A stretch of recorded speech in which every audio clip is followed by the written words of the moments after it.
κανάλι Πειράματα με την Αλεξάνδρα.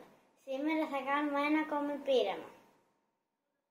Θα χρειαστούμε ένα μπαλόνι και φλούδα από πορτοκάλι. Πρώτα θα πάρουμε μία φλούδα και θα την τσακίσουμε από εδώ. Ένωτο.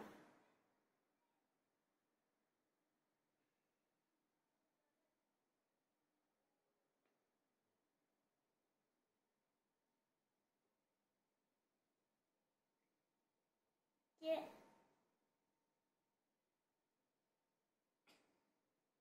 θα πρέπει να φύγει το ζουμί από τη φλούδα και το μπαλόνι θα σκάσει.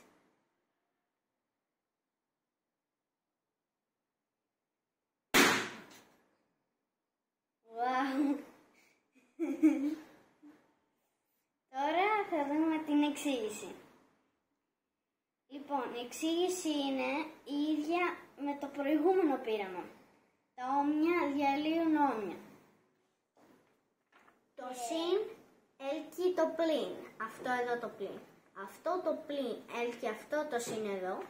Αυτό το συν έλκει αυτό το πλην. Αυτό το συν, αυτό το πλην.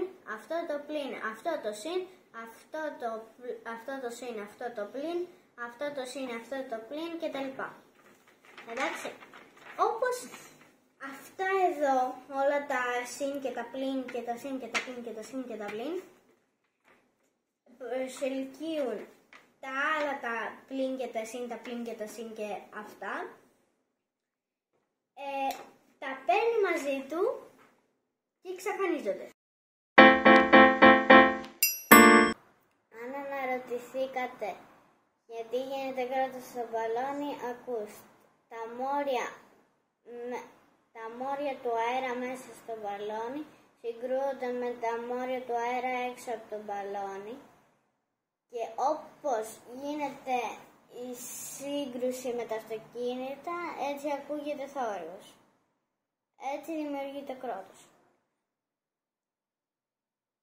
Αν σας άρεσε το βίντεο, κάντε like,